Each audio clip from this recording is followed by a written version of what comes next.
All right, welcome everybody to Unquestionable with Calvin Smith. I'm happy to have you guys here today, and I have an amazing guest today. I have Miss Robyn Corrie, all the way from Australia. How you doing, Robyn? Very well, thank you, Calvin. Awesome. I'm really happy to have you on, and the reason I have you on today, in case anyone is unaware, is that you identify as a flat earther. Am I correct? Yes, that's correct. Once you Awesome. go flat, you never go back. Once you go flat, you never go back. All right. So, I guess tell me a little bit about yourself. How did you come to the conclusion that the Earth is flat? Well, my whole life I've just been thinking, what's going on here? All this movement and all this stuff, and none of it seemed like it fitted in my world. And one day I was just clicked up YouTube and I saw this video going, the world is flat. I've gone, of course it is. Like, Okay.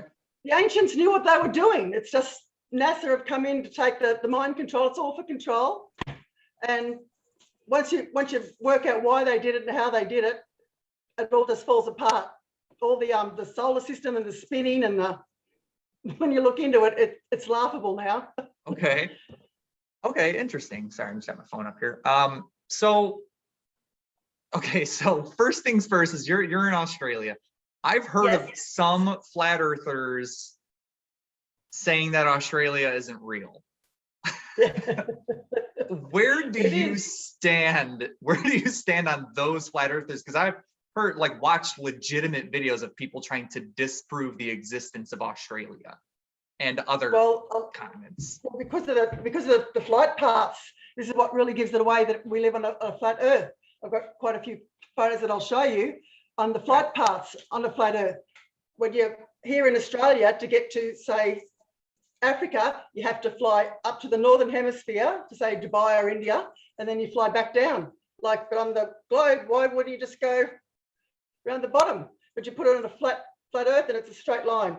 Australia, Dubai. Okay, interesting. And so when you start looking at that, and emergency flights, when they take off, they land in places where, what are they even doing near that? When you look at the flat map, it's because it's on a straight line. Just things like that, and you're just, something's going on here. But so that's definitely what you've got to look into.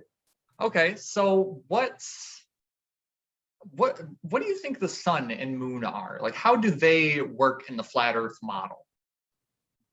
I've got a bit of videos to tell you, but also again, the Bible tells you how that was. But they're in the firmament. They're not 93 million miles away and 250,000 and exactly the same size. They're in the firmament. The sun is actually projected into the heliosphere, which is Helios is sun, and the moon is in the cryptic layer, which is a silver layer, I think, sort of up there. But yeah, they're both in the firmament. Okay. And so are the stars. So are you a Christian then? I wasn't until I discovered how everything is. And then I'm just like, if that's the case, it's all just so perfectly designed. It's like a big timepiece we live in. Okay. You can look every day. Look through the hole twice a year, and there's the sun. It's a timepiece we live in. So once you work that out, you realize it was created. And then there goes the big bang, there goes the randomness, there goes the So do you think that the whole Bible is true? The Bible's basically about a story about the people of the time. They were writing down what they knew. It's about cosmology. Parts of the Bible, if you look at them, they're actually about parts of your body. They're describing that. It's about cosmology. Bible stands for basic instructions before leaving Earth. So once you put that down, and it's not to be taken literal, but there's parts in there that when you look at it, they're actually describing your ear or your eye, or where they talk about Jesus Christ, there's a section of your body that actually looks like Jesus on the cross. So they knew all about things. Okay. So on a scale from 0 to 100%, 0 being there's absolutely no way that the Earth is flat, 100% being there's no doubt in my mind, nothing could possibly change my mind. Where do you put yourself on the scale of 0 to 100% in your confidence? It's flat. It's flat. You've only got to look at water. Water, the planet is 70-odd% water, and water is always flat. Water does not curve. That's why they had to invent this pseudo gravity to explain how things can stick to a globe. And just because things in space seem round, we must be round too, but round just means round. But there's so many models and so many things. When I show it to you, you'll just go, Okay. if you're not at least curious after this. Okay. So is that, I see that there's a map in the background of your video there. Yes. Is that the map that you kind of follow and you think is closest to what you? Yes, Okay. This is made by a friend of mine called Chinchikovinda Das. He runs the sacred projects, all sorts of things going on. But yeah, that's it. That's it. Okay. It's flat, and there it is. Okay. So if the sun and moon are in like a firmament, In the and firmament. do you know roughly? I mean, obviously you said that they're not 93 million miles away, but how do you know how far that they are? Well, I don't know if you know about the pyramids clearly, and well, the pyramid, basically the top of the pyramid is this pyramid in space. I mean, primer fields. Have you ever watched primer fields? No, you wouldn't have done it. With a guy called Japan, I'll put you onto those too. And so that reflects what's actually in space. And that's got a beam of light coming down out of it, which actually hits the firmament, which is the sun. And it scrolls like a Christmas tree. That's where we get our Christmas tree from. It goes up to the Tropic of Cancer, to the equator, and back again. Okay. And it makes a shape like a Yanalima, like an 8. So how would night and day work? Because I've looked at a lot of experiments of flat earthers, doing like the light experiment of, circling around an object, and some other, videos like that. And it seems like the sunlight, no matter where it would be on this disc shape, would be reaching basically all sides of the flat earth model. So how would the sun? It's only a couple of 100 miles up in the sky where the dome is, where it's reflected. So it's only just up there. So it only gets around to a certain point. Have you ever seen the yin yang symbol? That's basically showing the sun and the moon. One leads and the other follows. Okay. That's what the yin yang symbol's about. So what would your thoughts be about, like, because when I look at the sun, I can watch the sun rise in the east and then set below the horizon in the west. So where does the sun go when it goes below the horizon? It just goes out of your view. But wouldn't that, if it's a flat earth, wouldn't it just be like over here? Couldn't I just look up? Because I mean, if it's, I can physically watch it drop below the horizon, so that would almost mean it's going below the disk model. And from what I can, there's lots of experiments you can do, like with a coin on a table, get down to eye level with the coin and hold the coin on the table and just draw it away from your eye. The coin actually disappears while you're looking at the table. Same thing. Your table's just there, but it's just going out of your view, and it's got a big spans to go around. So if it's only this far above, you've got your plane and it's only there, by the time it goes over here, you can't see it. So is it shrinking as then? Like as no, it stays exactly the same. It just goes around. The Tropic of Cancer, and then there's the equator and the Tropic of Capricorn. So when we're in summer down here in the south, it's out in the Tropic of Capricorn, and then it slowly goes back up into the equator and then up into the north hemisphere, and then it travels back down again in a spiral. And coming from the plasma from the pyramid. Okay. From what I know. Okay. So what are your thoughts on space travel? Are we in space right now? Like, are there people on the ISS? No. No. No, space was invented by NASA, basically. NASA was invented to create us, and they made Star Trek to see whether we'd take onto the Earth. So Star Trek was invented in the mid-60s, and to see whether people would actually go, oh, space, we're not interested in it, type thing. And then they made 2001 Space Odyssey, and there's a timeline that you watch, like the people were brought over, Disney got involved, and the whole thing's just a big charade when you look at it. And so So United States is essentially, not a space agency. okay. So, what would be the point of hiding a flat Earth? You know, what would and how would that even be possible with the amount of? I mean, there's a lot of damn people on the planet, you know. So, There is. There's how also would, and you know, like in the Cold War, for example, you know, we weren't cooperating with Russia, and so it's like, how would we're on the Russia? same How side could we trust that Russia would keep the secret of the flat Earth? because they're all in on it too. They're all Masons. They're all at the top. When you know who the Jesuits started it all, the Jesuits are in control of it all, and the only way to control the people, if you told them they live on an infinite plane, they'd want to go looking. Tell them they live on a ball, everything's been discovered, nothing to see. Oh, Well, to be fair, You're on a we boat? haven't discovered everything. We only know, you know, like 5% of the Earth oceans, you know, we've discovered, because I mean, yeah. them more than deep. But and so I mean, I definitely don't think that we're claiming that we've explored everything. We're still making new discoveries today. Like I just shared a post on Facebook the other day No, but of you stay on a ball. There's nowhere to go on the ball. If you knew that there were outer lands to go, you'd be wanting to go. That's man's nature to want to. If you tell us there's more out there, you can't just say, but stay here. Yeah. So they Yeah, I mean, created the ball. yeah, we're Make it- definitely explorative creatures, you know, for sure. We Yeah. want to know answers, and that's why we turn to things like the Bible, because we're scared of death and we need answers. So we go to the Bible, or we go to the Quran, or something of that matter for comfort. So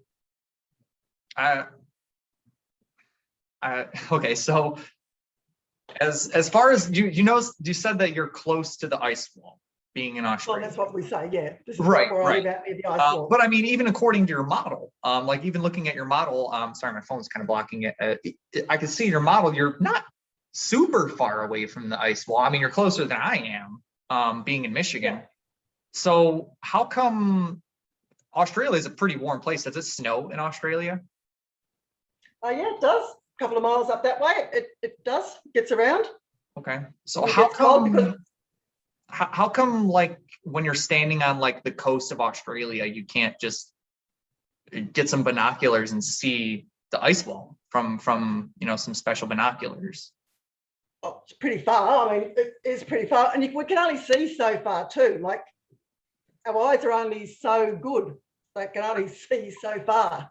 But we can see a lot further than we're supposed to if it's a ball.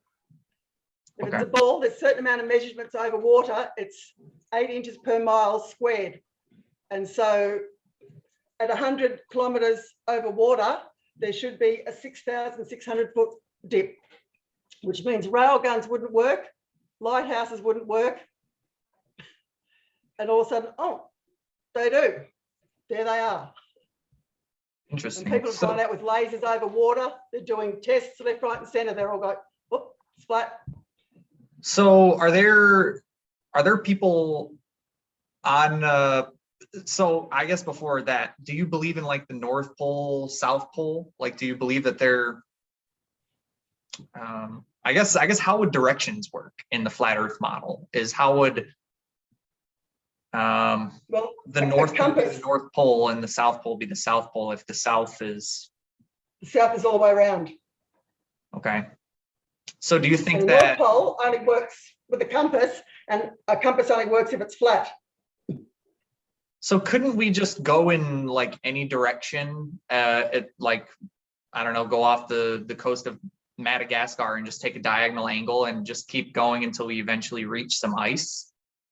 Because I mean, if you're not arrested before then, there's a thing called the Antarctic Treaty, which was signed in 1959 by about 30 countries, that no one's allowed to go there okay. at all. Okay. Well, so if it's only that many, because I mean, there's far more countries than that in the world. So what about the countries that didn't sign that treaty? Why hasn't anyone from those countries that didn't sign the treaty, you know, go? I mean, Well, if they're not part of the they've been treaty, told, listen, there's nothing down there. We've got control. Don't go there. I mean, the one people run the whole world. The people in charge run it. I mean, this thing that's going on at the moment with this stupid COVID stuff, it's clear that they're all in it together. They're all doing the one thing. The news report, we can hear the news report here, that 2 more cases I can hear another 3 reports from around the world, exactly the same thing, 2 cases, exactly the same words coming out of their mouths, out of the reporters. The whole thing's scripted and it's run by the one people. So wars are an illusion. Wars are all started by the same people. It's all theatre. The whole thing is scripted, everything. And when you learn that and break that all down, it's amazing. Okay. Okay. So I guess my next thing would be eclipses. How do you account for eclipses? Like, because on June 10th, I was on vacation and I was actually in Cleveland, Ohio. And I actually woke up early that day. Me and my wife both did. And we went out in the campground and we watched the sun rise from the horizon. And then we watched the moon actually, semi-cover. We weren't in the right place. So it only covered about a third of the sun. And I have pictures of that too on my phone. But how do you account for eclipses? How would that work if, the sun and moon are kind of opposite? The moon isn't a solid object, it's a reflection. Okay, can you elaborate? A reflection on what? Well, this is where you've got to start breaking the model down for yourself and go and look for it. When you do, you just realize that's why you can only see the moon so through the day. It looks like it's see-through because it is. And when you look at it from different places on the earth, it's a reflection. Once we get into it, when I actually show you some pictures and you start working it out, you've got to go into it full on, and then it's just like, so that's how it works.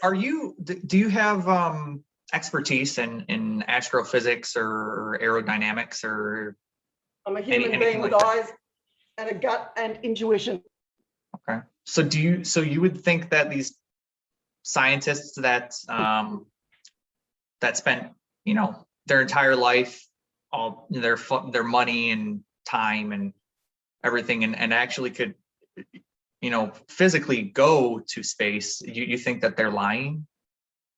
Who's going to space? The only thing that's going to space is your imagination. That was unnecessarily rude. But yeah. Well, that's what they say. Okay.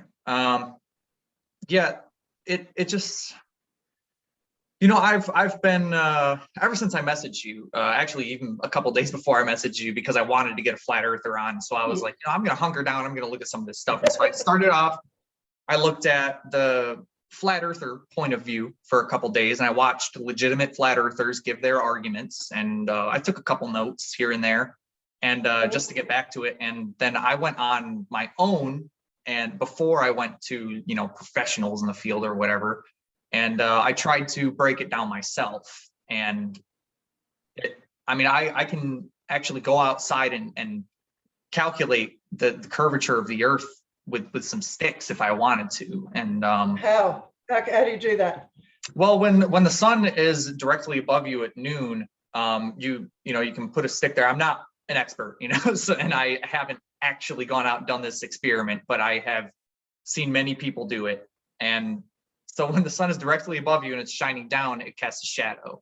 And essentially when the stick, you place a second stick further away from you, which there's actually a great YouTube video, which I can send to you, where a guy actually traveled, I think it was like 140 kilometers. He rode his bike in a completely straight line, and down, it's in Saskatchewan, Canada, is the longest road, I guess, or supposedly. He rode down this road with 2 sticks at the end, and he actually calculated the shadow based on where it was on. He placed it at noon exactly in one place, then another guy placed a stick at noon exactly in the other place, and you can actually calculate the measurement of the shadow of the stick, and you can actually find the curvature. You can find the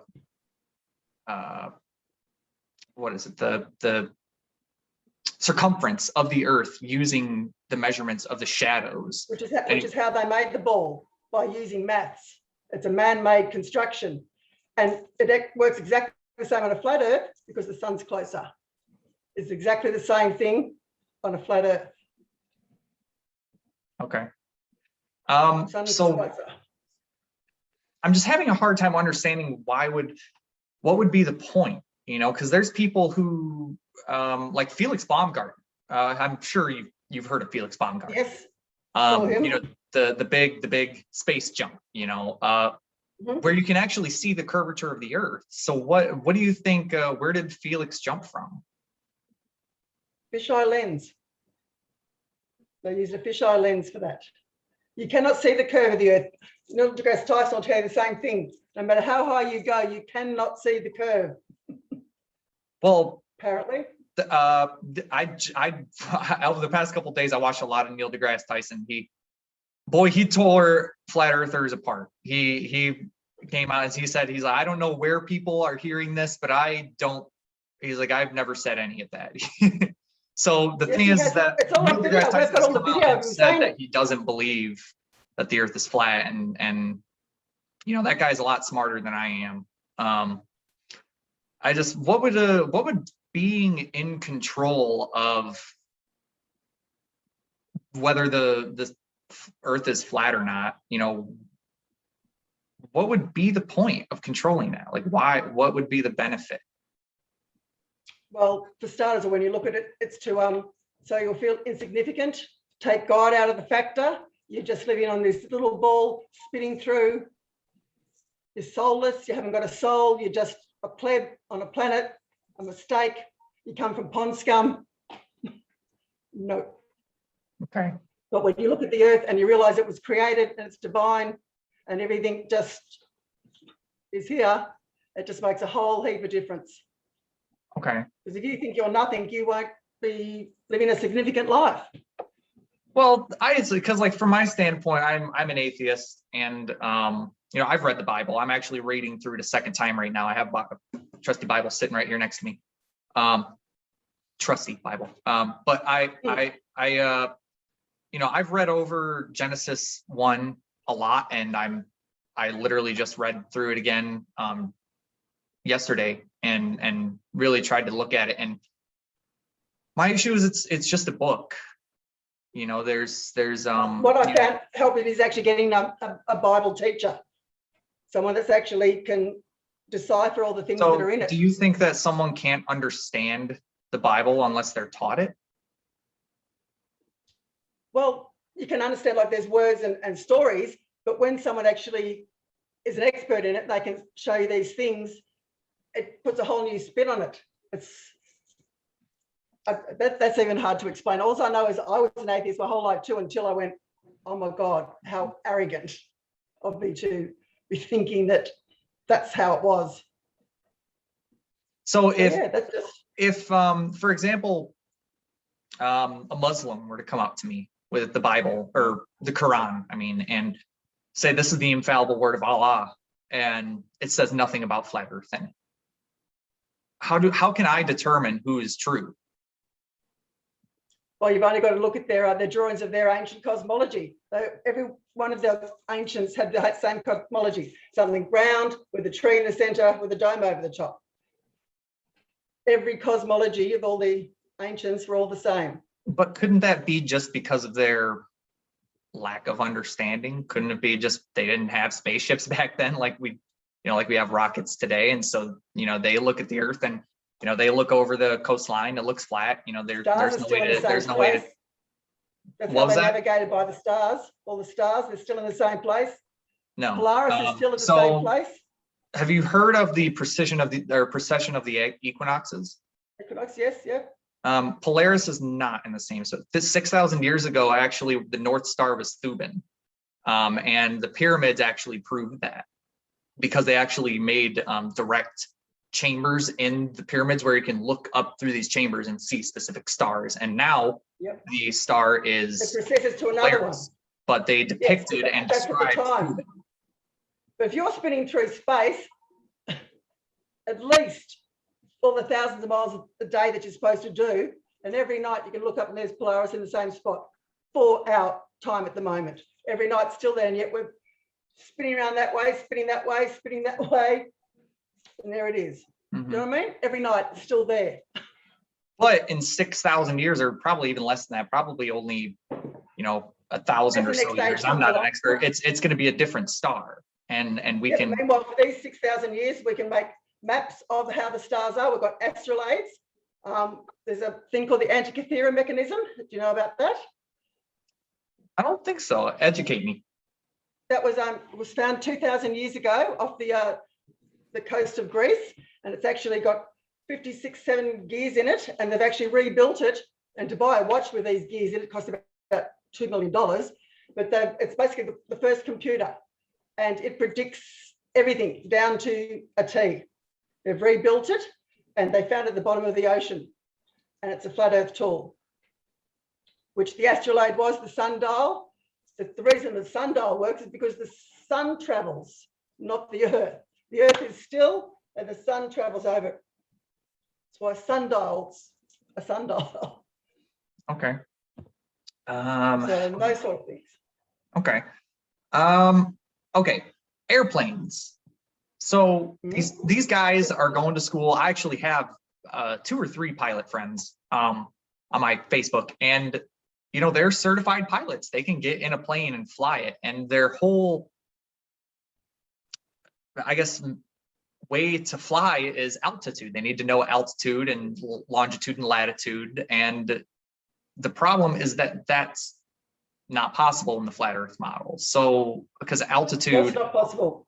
well, We did the altitude same conforms. Altitude is calculated by conforming to the curvature of the Earth. That's how altitude is used. So in the flat Earth model, you wouldn't. That's what a gyroscope's for. Gyroscope just sits on the horizon. They follow the gyroscope. So do you think that actually there's no curvature? Do you think that these people who train for many years, got many certifications, spent hundreds of thousands of dollars on training just to, you know, and they believe they learned on the flat Earth model? Do you think that There's 41 documents from NASA that actually show that when they teach their aircrafts, that all the experiments we've done come from a non-rotating flat Earth. NASA's yeah, that comes from the azimuthal equidistant projection, which is it's a flattened picture of the globe, which makes it a little easier, and it does distort highly the Earth as a whole. It looks similar to your map in the background. It's but that's essentially the original flat Earth model is this azimuthal projection, where they literally just looked at the North Pole and then they squished it down, and it just was an easier way to look at the whole Earth, with the, you know, the downside of kind of distorting the look of. So okay, so this is something that almost everyone talks about, is how can a ship go over the horizon if the Earth is flat?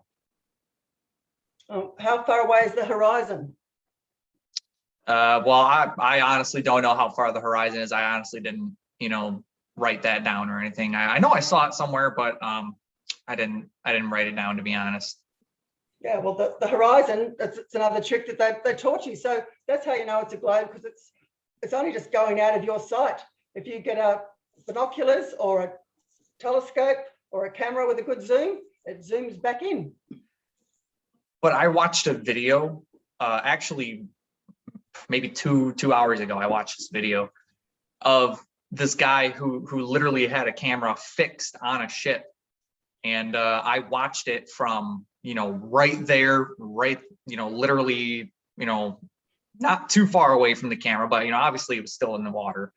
And I watched it. It took about 20 minutes, and this ship actually fell down below the horizon, sailed away. And then did he get out his telescope and zoom in on it? Well, he did zoom in. You know, he had to zoom in to keep it in focus and see it, but it's still, you know, it still was. Well, eventually it just goes out of your sight. You just can't see any further. Your eyes are only meant to see so far, but then it just can't see any further. And that's the way it goes. That's the point that's the point of the camera lens, is the camera lens zooms in on it. So I mean, if he was using the camera to zoom in on it, and I with my eyes watched it drop below, I mean, no matter how long of a lens you have, I mean, it drops below the horizon. They're only so good. They can only go so far. They're not like infinite. Like you can't look from here to.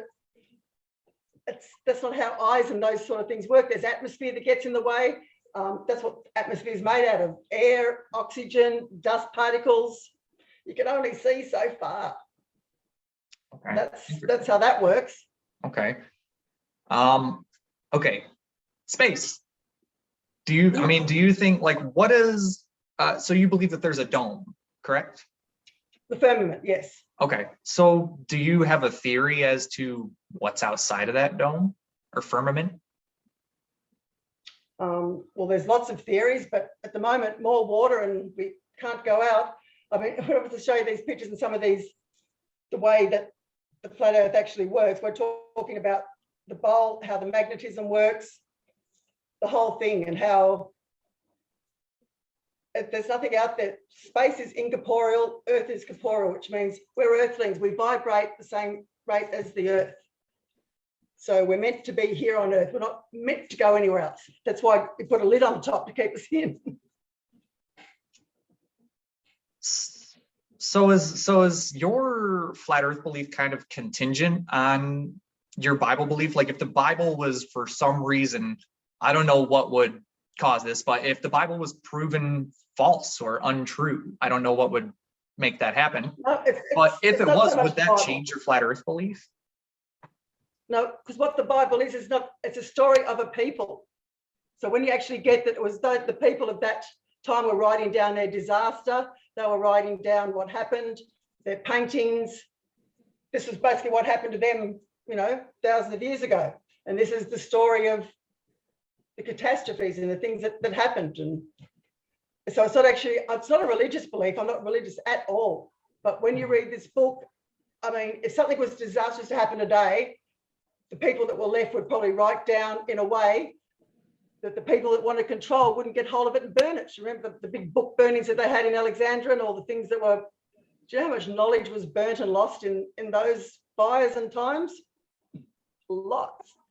Okay. Lots. So you think that if a global catastrophe happened that basically hit the reset button, similar to, you know, other catastrophes in the past, you think that whoever is in charge would basically try to cover it up?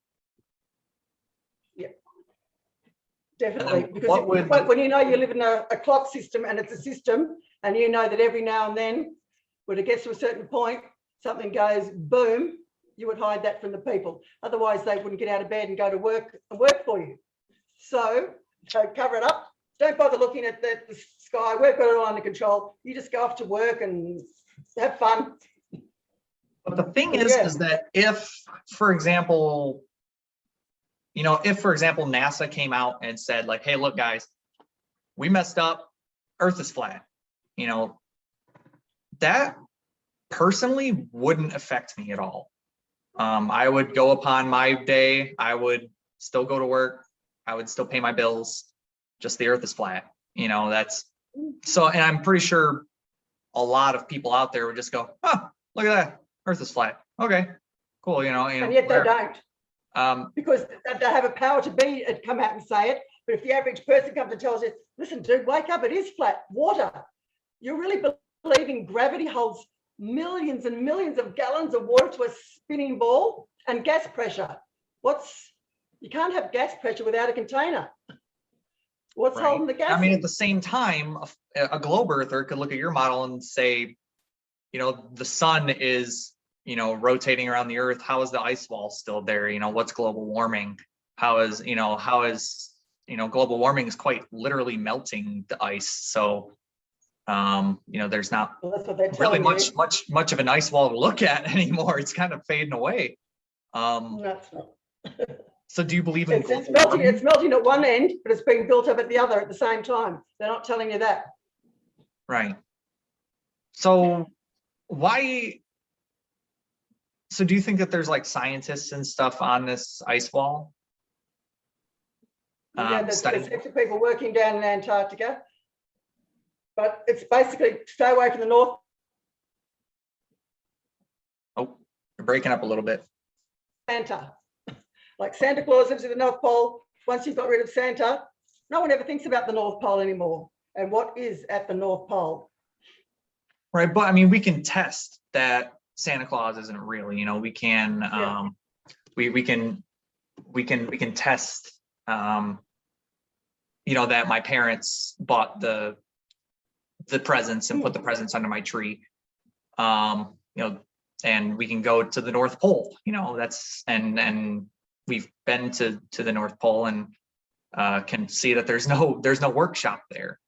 And for the flat Earth model, it seems like there's a lot of claims being made, but there's not a lot of, there's no professional scientists that are saying that the Earth is flat. I really tried to find actual, astrophysicists and astronomers and such that truly believe the Earth is flat, but I honestly couldn't find any. Have you watched some of the podcasts with some of the famous flat earthers and the people that are in there? I listened to 2 podcasts, but I only have so much time, so and plus they're long podcasts. They're like an hour, 2 hours long, and I just don't have that time to sit down and listen to it.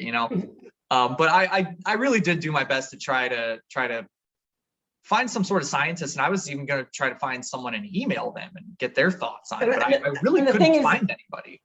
It's science. Why does it have to be science? Why can't you use your own senses and just go, yeah, water's flat? Like, because science is it isn't a single thing. Science is a process.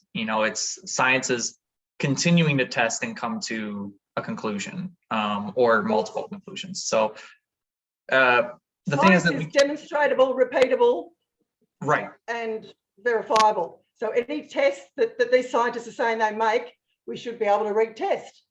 And a lot of the things, which is how they come up with the ball, they work on a ball and a flat Earth. So there's no actual sciences that are coming by that would make a difference, whether it was, I think they're just keeping this illusion alive because of space and all the money they're making from it. Okay. Thousands of dollars. NASA makes $52 million a day. That's a lot of money. But so kind of going off the NASA thing. So do you think everyone who works at NASA is a shill? No, but how many people work at NASA? Do you know how many people work at NASA? I personally don't, but I know it's a lot. Well, is it? Like, we don't know. I mean, I have a friend who actually works at NASA. He I think he just has a desk job, granted, but and he works in his department, and someone else works in this. Like when they built the International Space Station, they built one part in one country, one in another country. Now you think they'd build it here on Earth first to make sure all the parts finished? No, they took it straight to space and built it in outer space, traveling at 17,000 kilometers an hour. With no footage of it being done, but there it is. Well, there is footage. These sort of things. Because there's footage, we can, watch space launches of rockets going into the air, and most of the time there's a camera like on the outside of the actual craft that's filming, downwards, looking down. Almost they never every point them up, though, do they? They do. Well, when you watch some of the ones that pull those launches apart, the people, you're not allowed anywhere close near them, and the people that they say when they release amateur footage, it's actually they've paid those people to actually do the footage. And when you look into it, it all falls apart. And then again, I've got to ask you, why do you think people become flat earthers? We're not all stupid. No, I mean, I would never say that flat earthers are stupid. So what do you think that we're discovering that makes us? I just feel like a lot of flat earthers try to label themselves as astrophysicists, and they're YouTube astrophysicists. And the thing is that the people who are testing this and spent hundreds of thousands, sometimes millions of dollars on their education and their testing and research, and given hundreds of hours of their life, and some even died in the process. But what are they exactly testing? What are they testing? They can test that, well, we already know that the Earth is round, so we are testing based off that model and coming to a consensus. It's round, but how do you know it's spherical? Because there's actually no proof. We've been to the moon. Have we? Yes. Oh, that's a whole other thing then. That's a whole other trick. So what do you? So you don't think we've been to the moon? No, God, no. Have you seen that craft that supposedly landed on the moon? I'm sorry, what was that? the craft that's landed on the moon, the Apollo 11. Have you seen that? Yeah, I mean, don't get me wrong, it does look janky, but the thing is that like I have family members who were alive at the time of the moon landing and watched it on television. They watched it happen. I was there too. Oh, that's so cool. See, I'm jealous of that. Yep. But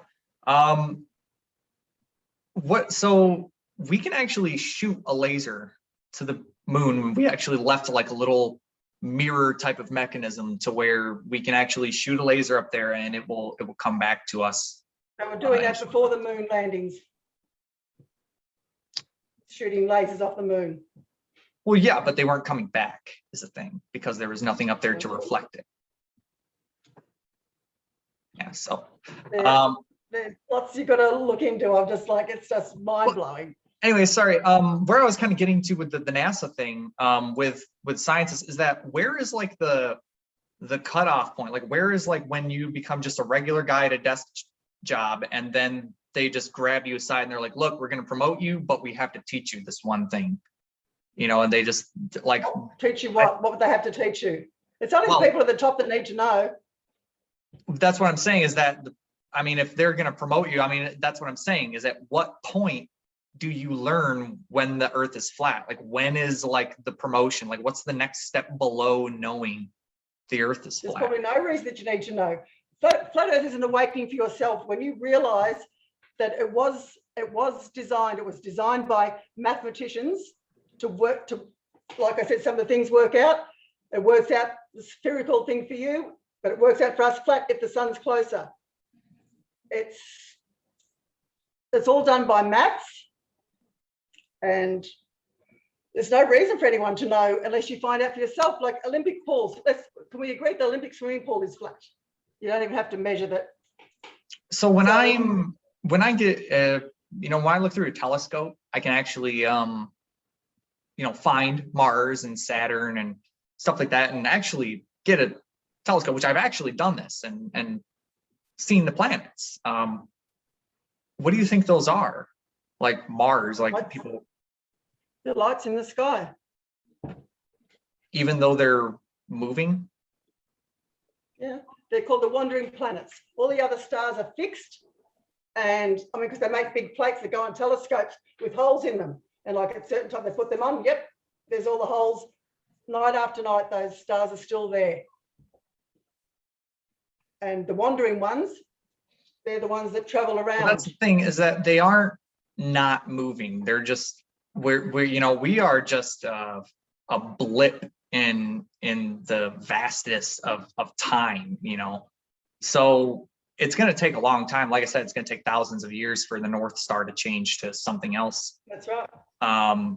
So yeah, I just, it's how come in the flat Earth model, or I guess in the globe Earth model, when I'm in the northern hemisphere and you're in the southern hemisphere, so we see two different stars. When we look up at the sky, we see two completely different skies. Yes, we do. So yep. How come?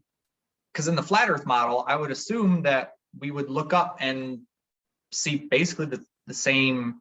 Me and you would see the same stars because we're not as far away and facing different positions of space based on the flat Earth model. We'd both be looking at the same stars. So how come that isn't the case? Because it's big. Like, it's quite big. You don't just look there, but if there's things I can show you of how the stars actually work through the dome. You put that on the top and they move, they go this way, that way, and that way. And they yeah. Do you have any pictures or video, anything you'd want to share? We can kind of talk about it a little bit. I've got heaps. What subject would we like to go to first? You know, I'm open to anything. You know, whatever you. I mean, if you want to pick something, I do this. Don't I share screen? Yeah, go ahead and. What do I do now? All right, go ahead and click share screen, and then I think it should go. This is the one I want to do and share that. Here we go. Okay. This is a good start. Okay, yep, I see it. All right, so I'll play this video first. This is a well, it's in Spanish, so, but you just need to just look at the, what he's actually saying. Okay. So he's got a piece of paper here. It's not very loud, is it? So he's got a dome, like a half sphere. I don't have a video playing on my end. I just have. Oh, really? Yeah, not What yet. am I doing wrong? I don't know. Because I mean, I see the video. I see it right there in the bottom corner, but it's not playing. Isn't it? Oh, it's playing here. Oh, what am I doing? Oh no! Such a newbie. So No it's worries. not playing your end. Yeah, it's not playing on my end for some reason, which, I mean, if it doesn't, you know, I can always, you can always send it to me and then I can put it in like a post or something on social media. Yeah, so I've got you can watch it. So are my photos going to come through? The photo should come through. I think try double clicking on. So that's coming through? No. Here, try, oh. What am I not doing? Oh my God. Oh. I don't know. Try clicking share screen again and maybe see if something there's another option for you to click another tab. It's got it says you are sharing. Mm-hmm. Yep. And it says new share. I've done that. This is all new to me. I know, right? It's a process. I am looking at some of your pictures, what I can see in the process though. So I've got one up here on the screen at the moment. You can't see that? No, I can't see it. I don't know what the issue is. I'm moving. Neither do I. Here's me thinking I was also organized. right. When you think you've got everything all situated and you're good to go, and then there's got to be some sort of complication. But yeah, and I'm like, please work for me. So I spent days getting these all ready just to show you, because I mean, it helps with a visual of what you're talking about rather than me just sitting here waving my arms in the air. Sure. Let me see. It helps to show the things that helped us go, yeah, there it all is there, like, and the language that's used. So I don't know how to get to show you these pictures. I don't know what to do. Now, to be fair, because I'm looking at some of your pictures here, and I see one that says in 1927 we had no idea what Earth looked like, but in 1997 it's the same as 1927. I see that photo from here. Is it just the photo? Can you see it now? Well, I just see it like small, you know, it's just small, but I mean I can read it, you know. So why isn't it? I don't know. I don't know what the issue is, but anyways, with that one, the reason why we know that what the Earth looked like there is because we've sailed it. You know, we've mapped it out. We've done the Eratosthenes, you know, did his experiment with the wells, and Isaac Newton's, you know, laws. Einstein, you know, they were able to do multiple calculations to calculate without even having to look at the Earth that it was round. So that's the reason why in 1997 and in 1927 it's the same. What that's actually saying is just saying they're in exactly the same spot, like not even a slight bit of deviation, or like it's just a funny thing. But I want to be able to see. I mean, there is a little bit of deviation. I mean, there is a little bit of deviation. I mean, it's like I said before, we mapped it out. And I mean, you can look at maps from 1554. I'm probably wrong on that the Piri-Reis came out, the Piri-Reis map, where it basically mapped all of the northern half of Africa, essentially, and a little bit of the Atlantic and Pacific Oceans. And a little bit of Europe. So the thing is that, you know, he was able to map that out and measure it. Oh, I have an image now. Oh, you got that one? Yep, it looks like it's popping up. I don't know if are you able to zoom in on it? I can't quite read what it says. Yes, I can do that. So this is basically what I've got just here is just, I've got a few photos of each sort of thing just to go through with you, that as a flat earther, when you start looking at, you're just going, right, okay, so this says globes, not meant for educational purposes, just decorative only. Okay, yeah, and for anyone who's not watching, we're looking at a photo of a little tiny, it looks like a paperweight type of thing from Walmart. That's a little globe. And it says, it says globes are not meant for educational purposes. Okay. Purposes. Yeah, on the bottom of every globe, when you pick it up, that's what's written. So anyway, so there's just a couple, and there's just a funny I think the reason for that is that the accuracy of exact, they have to scale it up, everything in the globe model so that it's easier for kids to, I mean, it's not accurate for sure because it needs to be scaled up so that we can actually see it, because there's a lot of very tiny itty bitty countries and islands and such that so it's that would be why it's not necessarily for educational purposes. Yeah, that was just the funny bit there. That's just for look out for that bit of the map, like you don't want to hit that bit. Okay, so what is this that you're showing me here? Oh, it's just a bit of a joke. I put a bit of humor on. It's just that top bit of the globe. Okay, I get it. Okay, that's funny. Lol. So yeah, that's funny. All right, I'll give you that one. That one's funny. Oh, this is just the thing off Sesame Street, where they're just going to read a book, and they're in the fiction section, and there's a rocket and the globe. So you think that was like, I guess NASA put that there as like a little Easter egg or something? It's just, this is just one of the other mounting things that you just, there's the word fiction there. It's on a television program, and there's the globe and a rocket. Like, it's just, and once again, anyone for not watching, this is looks like Sesame Street because I see Elmo. Yep. And it has a picture of fiction right in front of a globe and a little toy rocket. Yeah. Okay. All right. Next, the reason you don't know you've been lied to and conditioned and brainwashed is because you've been lied to, conditioned and brainwashed. Stockholm syndrome. Well, yeah, and of course, I can't believe the way that people defend this globe. And I mean, and half of them don't even know anything about it. Like, you ask them, how fast has it spin? And they go, I don't know, but we were told. So, and of course, this was the first guy to actually go up in a balloon, this guy, Auguste Piccard. And what did he see when he was up there? It said, it seems like a flat disc with an upturned edge. And that was in 1931. Interesting. So it's just indoctrination, because if something is true and correct, why does it have to be hammered into your brain? Like in every classroom, the minute you walk in, it's globe, globe, globe. It's, I don't know if they're necessarily hammering it in. I mean, it does get taught to kids for sure. But the thing is, that's the whole thing, is that there's a significant amount of evidence from people who have spent their whole lives and hundreds of thousands of dollars to prove it and research it and continue to research it to this day. So I mean, yeah, I would trust somebody who has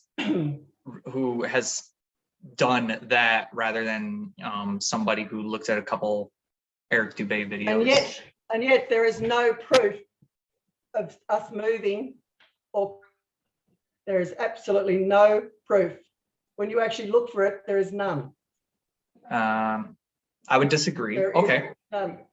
So, if you can find the proof, like, it's not out there. This was a song, back in the early 80s. Sweet dreams are made of this. Who am I to disagree? Again, rocket. So do you think that Marilyn Manson was in on it? No, this is Annie Lennox. Annie Lennox, sorry, I only listen to the Marilyn Manson one, Sweet Dreams. That's my favorite one, but same thing, And of course, this is a film clip. I mean, you've got to ask yourself how many coincidences, hey? No, he's basically just saying, it's a dream. Sweet dreams are made of this. And all the language that NASA used, one of the first things they say is imagine. Imagine. So what they actually say is your imagination is what's creating the space. So do you think that the Earth's elites would essentially place these Easter eggs for people to figure out the truth for themselves? Yeah. And it's only for those that are there with the eyes to see that are going to see it. And then, of course, they're taught when they come through like us to ridicule them. I mean, no, flat earthers are the bravest people I know. Nobody wants to come forward and be ridiculed. I would agree. But when you know something, you cannot You can't go back and play dumb. Well, to be That's just the way fair, it I is. mean, you should always be open to new evidence. Like, you know, me, myself, I'm a globe earther, but if someone shows me undeniable, testable, provable, you know, And testable that's the bit you got to do for that yourself. it's flat, then I'm willing to change my view. However, it kind of, if I'm being honest, it seems like you're not willing to accept evidence that the earth is round. That's because I grew up my whole life. I spent 55 years as a globe believer until I found this evidence. I've gone, like a swimming pool. We just agreed before that a swimming pool. If you built an Olympic swimming pool, how many of them would you have to build end to end before they curved around an earth? Fair. Okay, so this picture here, it says, I believe we were on a pressurized ball spinning at 1,000 miles per hour next to a vacuum until I heard myself say it just now. But I could at the same time say, I believe that we're on a flat disk covered by a firmament that God made, that and the sun is only a couple thousand miles away and it's rotating. And by the way, it's still nighttime in the other half of the earth when light doesn't work that way, until I heard myself say that just now. Yeah, well, light and moonlight work that way. They Do you do. think- Oh, this is one of my favorite ones. But so yeah, I just want to get to, this is can you see this video? No, what is that? If I play it, will you be able to see it? Yeah, go ahead. This is one that works out, would you know the difference between a sphere or, like, would you recognize a sphere if you saw it? Okay. So I'll just. Are you able to turn up the volume? I can't quite hear it. I will let my friend Karen B show you a little bit. Okay, there we go. When something is round and too far away from you, you cannot say what shape it is.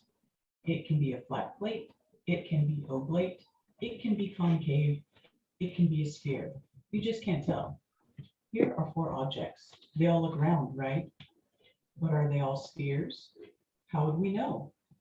What if I told you that there is only one object that is not spherical? It's the third one on the second to the left. We even know the distance. Probably. I can tell you that they Probably. will believe it. Open your mind. And I can tell you that they are 10 meters in diameter, but they could only be 5 centimeters in diameter. You can never know using your camera. Please look at them carefully. Here is the only object that is not spherical here. Here it is. I bet you thought it would be another one. But it will blow your mind if I tell you that this second object is also not spherical and it's flat. Okay. Even more if I tell you that this third object is concave.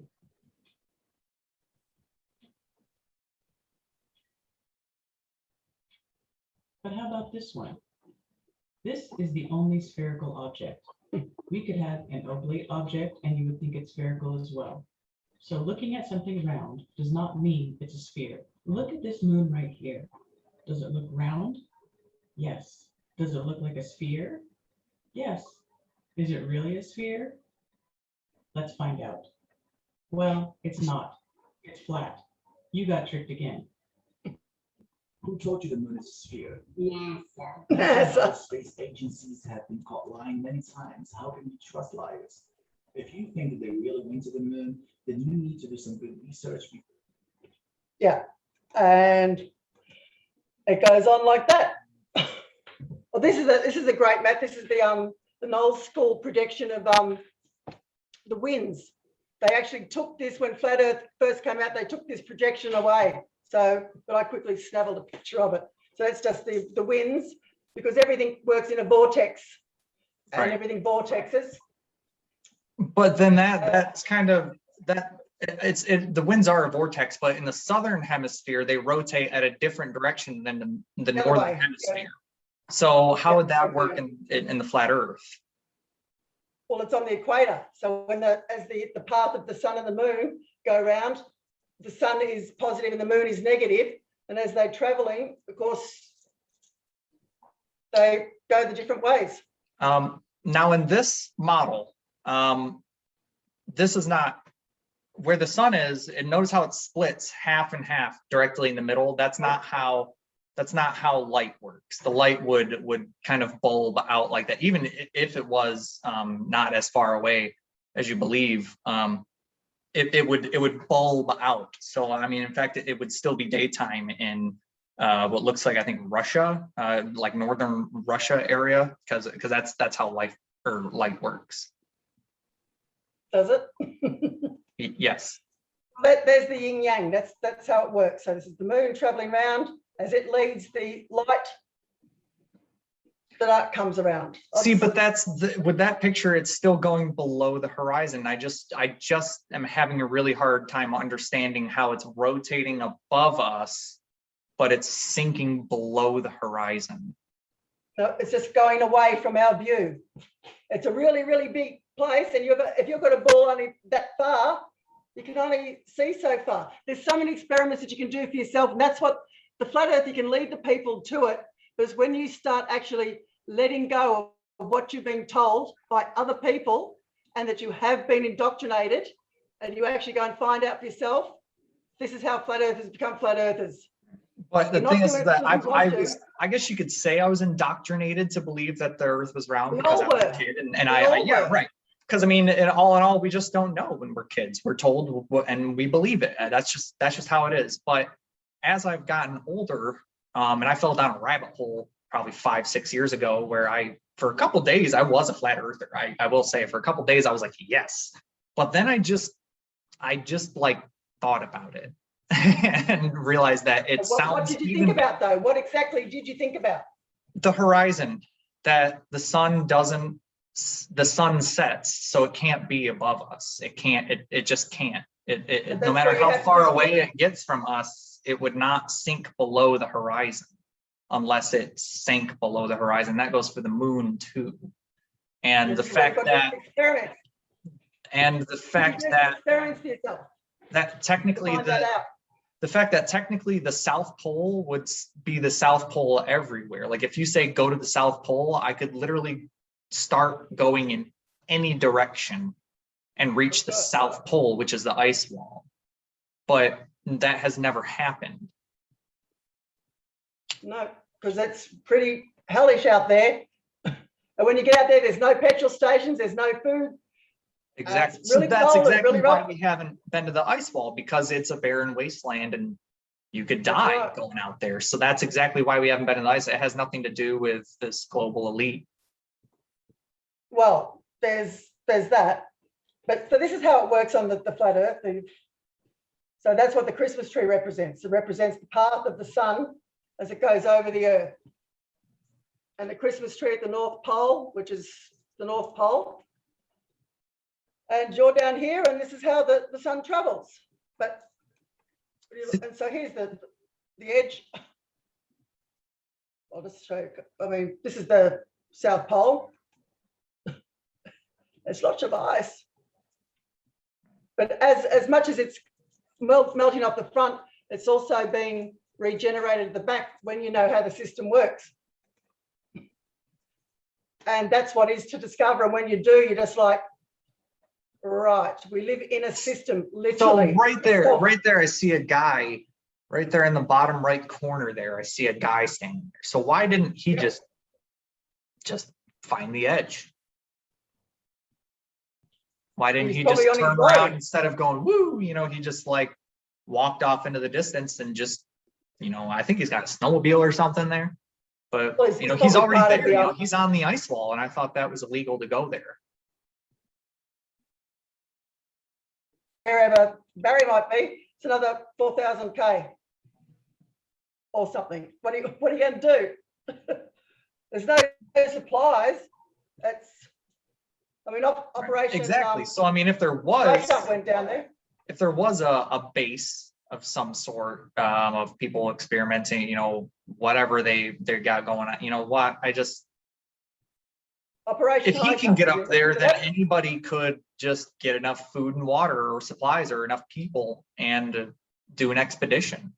He's not there on his own. The ship's probably just dropped him off there, and they've got up there and he's off to a base. It's hostile down there. You can't. It's just horrible. But Well, it's hostile because it's cold, and I mean, you'll just die. You know, it's not. There's not. I don't even think there's any definitely predators. die. But here's some cosmology of the ancients. This is Egyptian.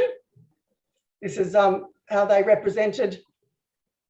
So this is the land, sky, and all the stars. So in they're the depicting firmament. there because of their Yep. lack of understanding. They see what's above them, what they can see in their general vicinity. So I mean, to be fair, looking at depictions of people from 6,000 plus years ago shouldn't be taken to heart. Well, really, that's this is I think this is the Hebrew cosmology, which shows how everything's. This is the shoal, which is where we're told is fossil fuels from crushed dinosaurs. It's not. This is what the planet lives on. This is what the continental plates. That's what I around wanted on to top ask of. you. What are your theories about like the dinosaurs and meteors? Like, do you think that dinosaurs existed? No. Really? Just, yeah. I mean, Why is that? all the people. Well, they only started finding dinosaurs. When was it? Last century, and what just under the earth. I mean, all the thousands of people that have been here before us, they didn't To find be fair, we have been finding fossils for a very long time. They used to call them dragons because they weren't sure what they Dragons were. are real. So you used to call them dragons. Yeah, dragons are definitely real. Well, There's a body of a one that's about 900 miles long at the top of Morocco. It's a dead body. You can go in and look at it. You can go down its throat. It's there. So look that up on Google Earth. so you don't believe that dinosaurs were real, but you believe dragons are. Dragons were real. Dragons were a creature that was around, and maybe some brontosaurus, but not as they portray them. There's a factory in Japan that just pump out a new one every week. When you're looking at that, that's funny. But anyway, so this is Shell Company. This is another depiction of. Oh, come on. I'm sorry, but Shell is not in on the conspiracy. No, I'm just saying that's the shape of their logo.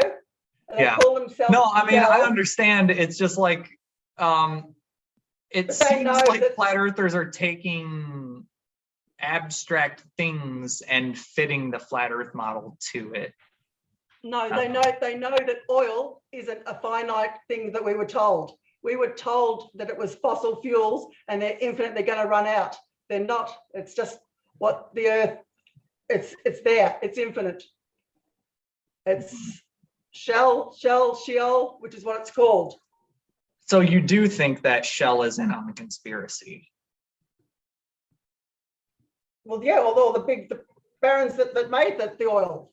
So I why don't know, all the wouldn't rich people. someone like Mobil, like if all the gas guys, I feel like that'd be a good joke for everyone, all the, oil companies to put some sort of subtle thing like Shell supposedly did. Why doesn't Mobil gas station or something have something like that? Or Well, they do. We haven't seen it. They Speedway. don't want to do it because they'll get ridiculed. see, and that's they the won't thing, make is that money. I think that it doesn't fit, but flat earthers try to make it fit. No, so you do know that the oils aren't a fossil fuel. You do know that. Okay, so in this I mean- this photograph, once again with Mhm. the sun and the moon, it has a very sharp cutoff point there, and that's so basically, essentially, if the Earth was flat, if you were in southern Greenland that has just that little blip there, you could look up and see the moon on one side and the sun on the other. Correct. But There's heaps and heaps- that contradicts. That contradicts Well- because you can look at the sun and moon, essentially next to each other. Not from Earth, you can't. There's high I've altitude seen it. balloon. Well, I'm just saying high altitude balloon footage, you can see both of them. They're up in the sky. So what happens? I mean, as you know, the moon has a cycle that it goes on. 28 days, and that's where all the phases come from. So it'll catch up eventually and overlap, and that's how the actual. Once you get into it, it's there. But these are the flight paths that make no sense. There's heaps of them to look into. So there's straight lines, but on here you're going up and back, which these are just things just to look into. It's just interesting. That's straight line. So what do you have in mind, like anybody that you can like, any celebrities or anything off the top of your head that you can think like, yeah, they're a shill, you know, they're passing off a false message? What message? No one's passing off a message. Well, the message that Like- the earth is a globe, I guess, like or that you know for a fact are paid off for sure. They don't mention it. They don't sit around and talk about globe or flat earth, because what happens when you do, as a flat earth, you get ridiculed. And I can't believe that anyone would want to get themselves ridiculed like we do for the hell of it. So I can't believe that globes aren't That's saying, where I'm why saying are they is putting that themselves through that? people, when people have a lack of understanding of things, they try to fit a narrative to it because out of fear and need of comfort. Essentially, that's why people are, like I said earlier, people are scared of death, so they turn to religion for comfort. And it seems like flat earthers, they don't quite understand how we came to the conclusion that the earth is spherical or oblate spheroid. And Every flat earther was a globist, a globe believer before they became a flat earther. We all Right. went through the yeah, same so indoctrination. that's why I'm saying it's the resurgence what did we find?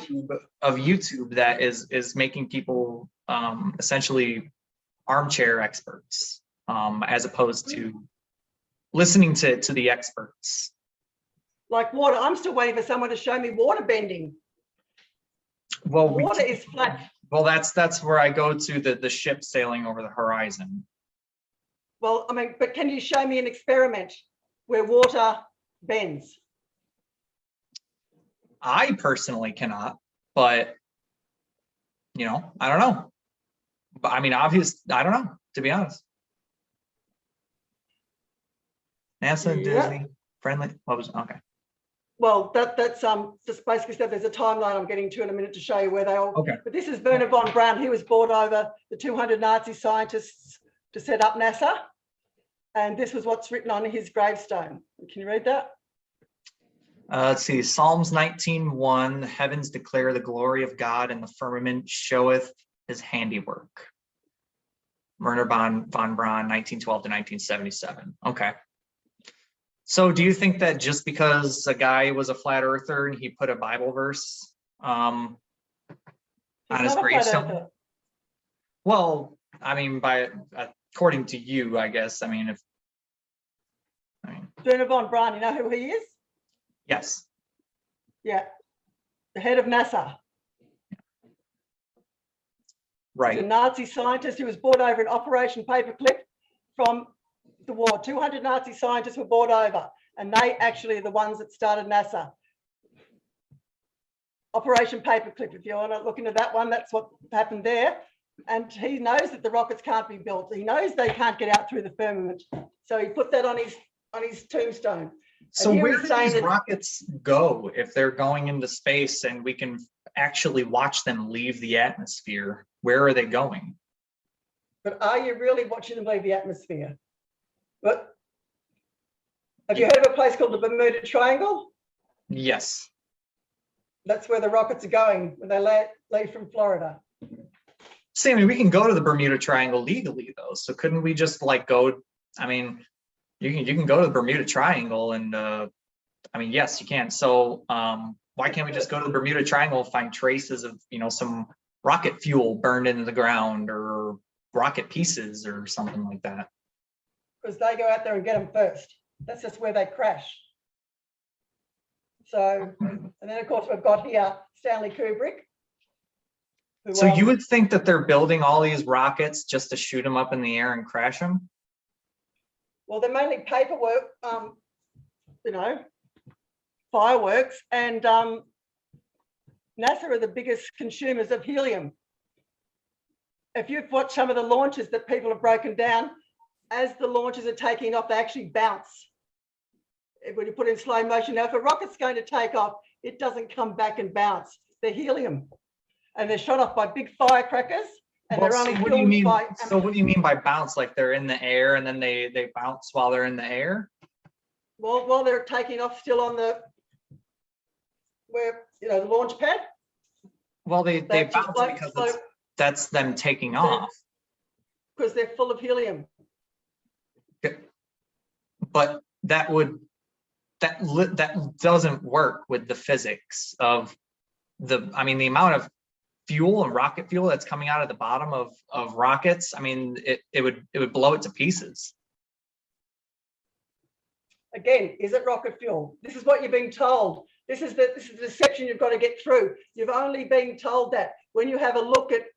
But at the same time, Let me just you've say- only been told that the Earth is flat. No, Like, I was told the world was a globe. I looked in and found it was flat for myself. Well, I found you for were myself. told by a guy on YouTube that the Earth is flat, No, and then you believed him. I actually saw the words, the earth is flat, and I instantly went to myself, of course it is. All those ancient people knew what they were doing. Water is flat. Water hydraulics, there's an actual science of water. Let's get to this one. So this is the actual timeline. So this was the actual original sort of NASA. They were formed in 1915 to start looking into space. And then, of course, Disney, who was right into rockets. And then Admiral Byrd went exploring Antarctica because they wanted to know what really is the shape of where we are. Then JPL, who was Jet Propulsion Laboratories.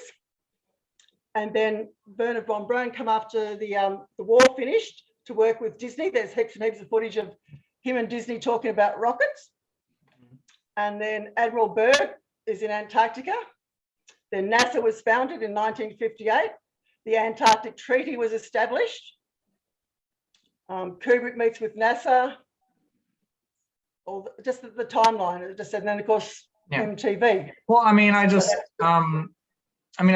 see.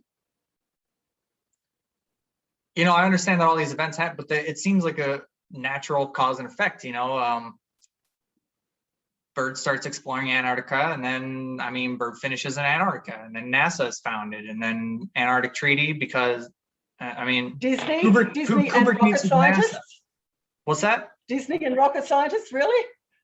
What's a rocket scientist doing hanging around? Oh, this is my favorite. Bruce Lee.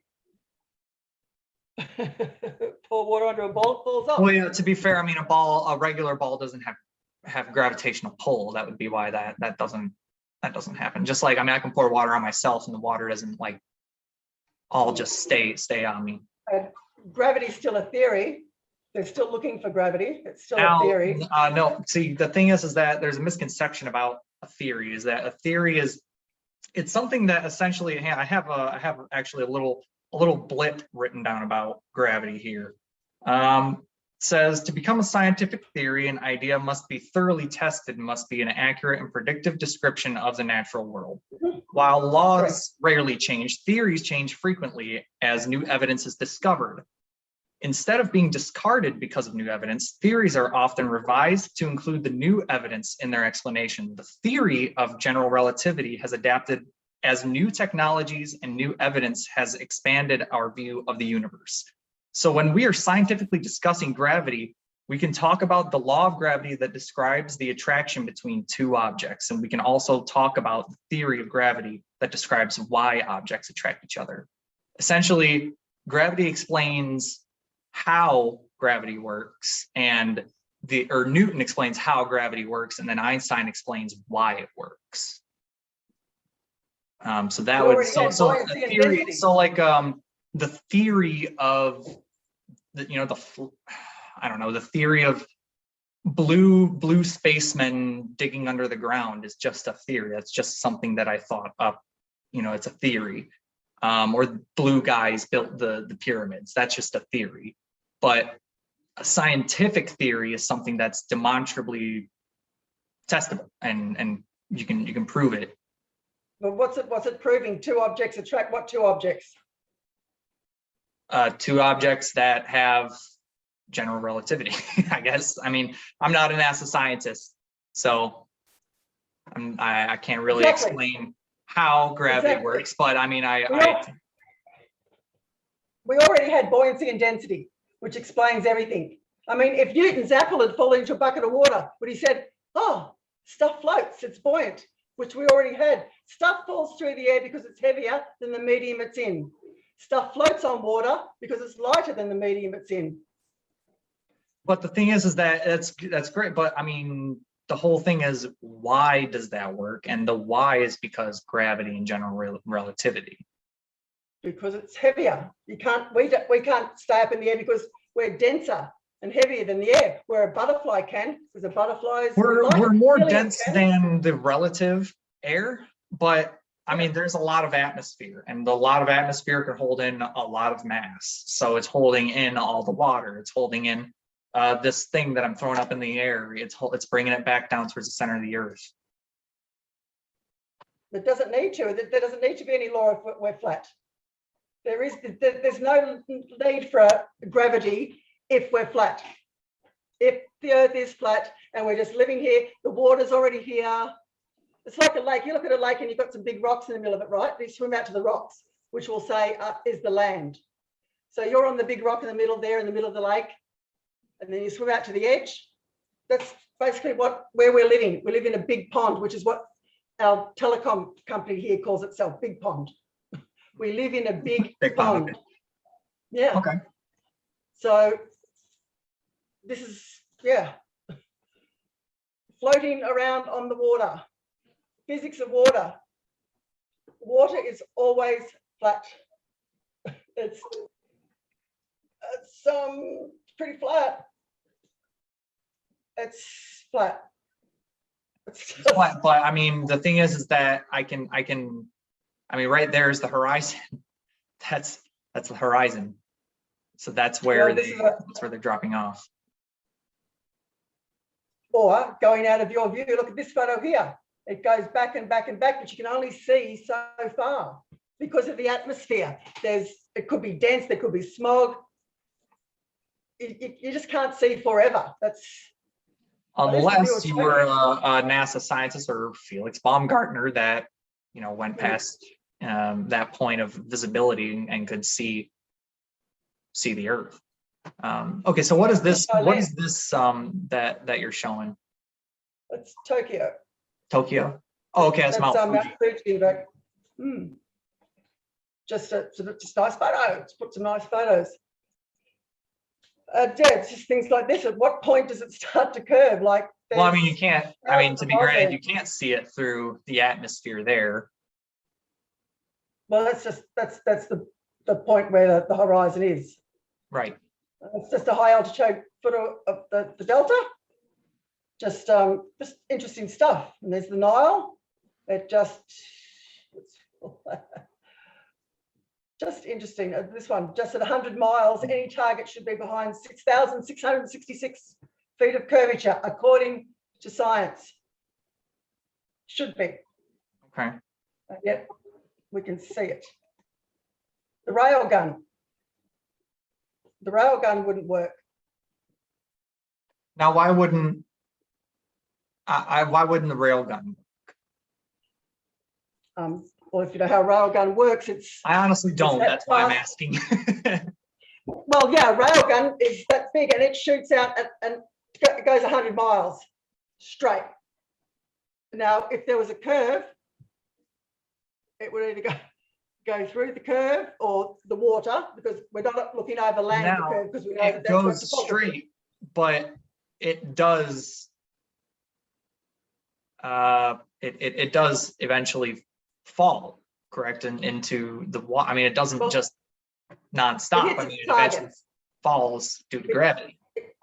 No, it hits its target. If its target's 100 miles away and it gets shot, it will hit its target 100 miles away. That's the thing, is that it's going at such a significant amount of speed that it's just not falling. You know, it's not that it's not but that it's staying. I mean, it is falling, but it's going with the curvature of the Earth. You know, it's not. It's going in a straight line for 100 miles. There should be 6,500 feet of curvature. So if it's shot straight and it's got to go curvature, it's going to go. Well, see, that's I mean, the Earth is absurdly large. So yes, it wouldn't just fall. It wouldn't go around the curve. I mean, it wouldn't. There's no way for that to happen. It would have gone into the water if that's the case. If there's a big hump of water, if it's there and it's shot straight for 100 thing, and there's a hump in the middle before it gets to its target. And that's what I'm saying, is that it's going so fast that it's falling at very, very minimal measurements. It's just ever so slightly falling as it's shooting across the surface of the water. It is falling. It's just going so quick and you can't see it with the naked eye. 6,600 foot bulge of water it's got to get through first.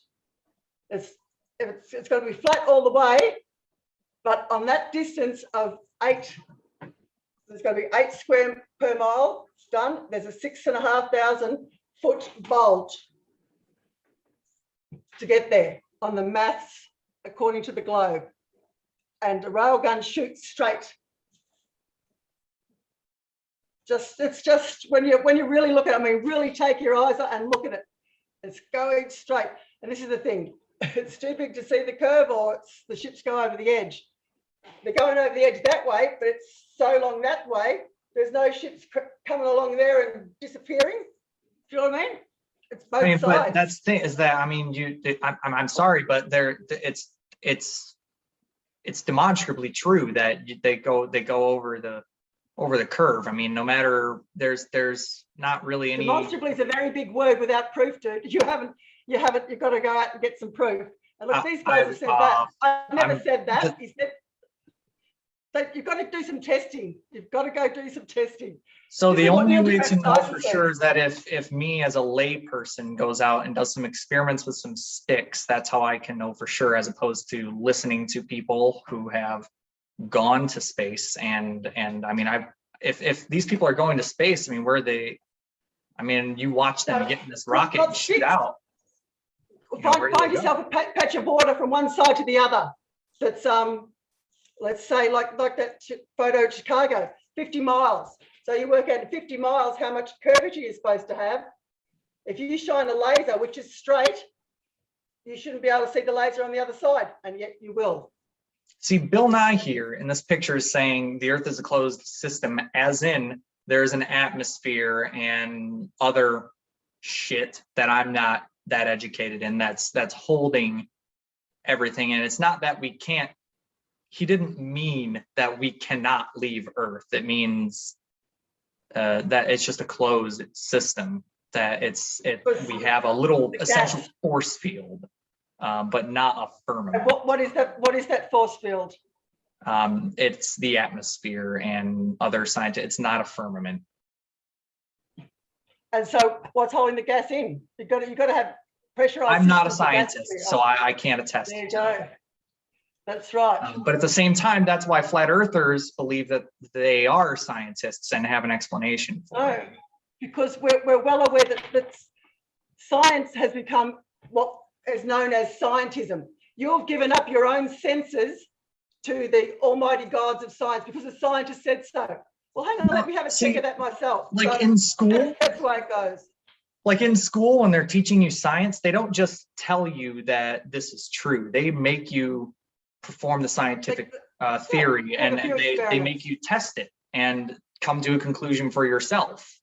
So, I mean, I've taken biology classes and such. So I'm able to actually test that certain things where, that evolution is true and so on and so forth. That's right. And so to test the water's flat, there's a test you can do for yourself at any time. The biggest patch of water you want, take a laser with you. And if you don't think you're going to see the other side because of the bulge of water, like any lake, there's not a bulge in the middle of any lake, is there? Why is there only on the globe? Why is there only on the oceans to go around the ball?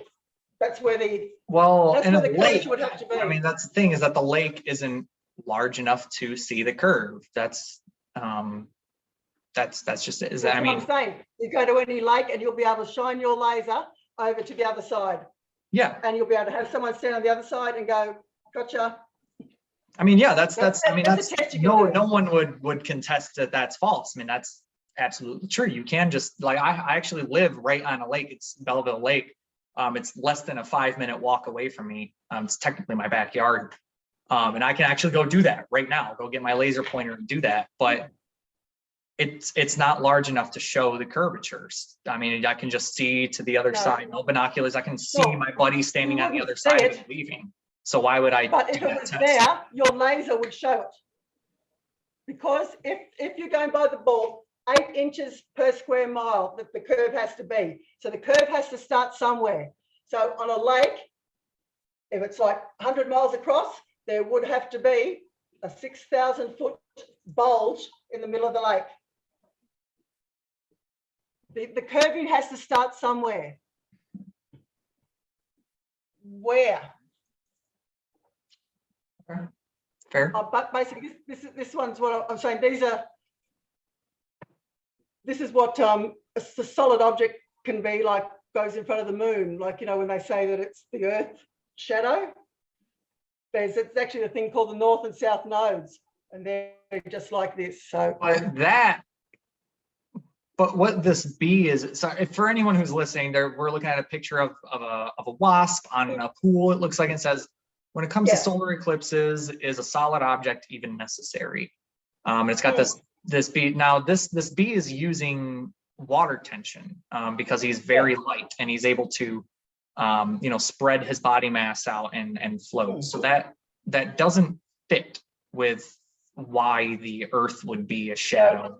I can attest that, it's possible that you could be, that theory could be true, that the Earth is, or the moon is just a shadow, or, but it doesn't work in the same way that this works. There's a north and south node, which is where is at the ecliptic, when the sun and the moon go over that, which is what the eclipse is. And they don't have to be solid objects, is what this is saying, but to cast a shadow, that's what that one's just basically saying. And they're cast by K2 and Rahu. They're just the name of them. They're just the name of the shadows that go across. It's part of the system. And these are just all the tools. These have been around since year dot, the tools that they, flat earth, globe, water, same thing, sundials, because the sun moves, not the earth. Well, sundials work because the Earth spins, and that's why it's called a sundial. Right, because it's using the sun. Because the sun moves. Because the Earth rotates. It does. Compass only works well if it's flat. I mean, that's just basically saying it's going to be flat to work. And it points into the middle. No.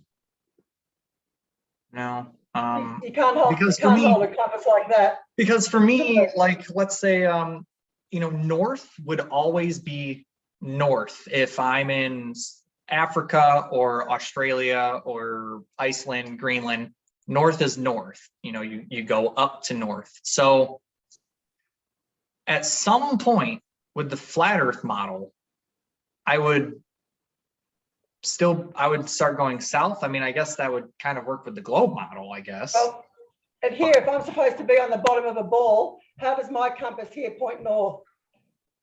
Well, it's pointing towards the North Pole. Yeah, so it goes up, around, and over, past the equator. What this is saying here, it only works if it's flat. It means when you hold a compass. The compass only works when it's flat. Oh, I got you. Well, that. So, and because you hold it flat, because it points into the center, which is where the solid metal is. It's an astrolabe. It's been predicting celestial bodies and stuff for thousands of years. And this is the Antikythera mechanism that I was telling you about, that they found at the bottom of the ocean. And they've managed to decipher it and put it back together. And this is what it is. It's I think there's something like 57 gears, and it predicts everything to a T for thousands and thousands of years. So that's just what exactly does it predict again? Oh, well, everything, the seasons, the times, the eclipses. So that predicts when the next eclipse is going to happen? Yes, and the moon phases, It's all in there. There's so many documentaries on YouTube to watch about that. It's just fascinating. And that was found 2,000 years ago off Greece. And that's what they were using. Oh, this is just a coin from some country. I just wanted to show that. I'm not quite sure where it is, but they've got Yeah, so letters on their coins. that's something that I wouldn't.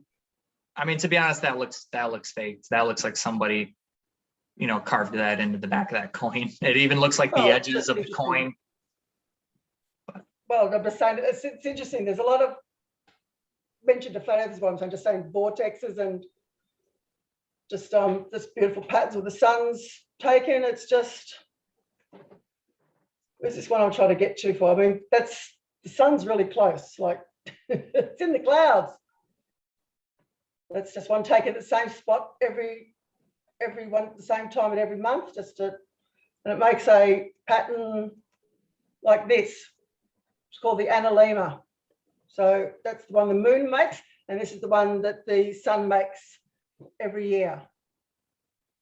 It's really nice. So that's just beautiful. That's what I'm saying. So there's all the times and the dates, and they're exactly the same every year. So all the things in the middle, look through the holes to see the sunrise. Just there they are. That's the sun and the moon on some footage. It's taken on a balloon. That was really interesting. Oh, there's another picture. And these are some depictions of the all the beautiful sun dogs that are taken. So this is just an ancient So hang on, what is this picture? Sun dogs that you see, like you usually only see them up north quite like that. This is just where all the layers are meeting, and it just makes these beautiful patterns, and you can actually make them by yourself with a torch by getting a dome, glass bowl, and a torch. You can make them yourself. Just more interesting stuff. Okay. Okay. Beautiful pictures of the sun. Okay. Close. Well, This is at 5 o'clock. This is just how the sun goes. I mean the moon. Just I love these ones. Taken at the same time on the flat. One's in light and one's in dark. It's very interesting. right. So I mean, that's the thing is that and once again with this model that's shown here, I mean the way that the light is working there is not accurate to how the sun works, and how even if the sun was as close as you think it is, it just wouldn't work like that.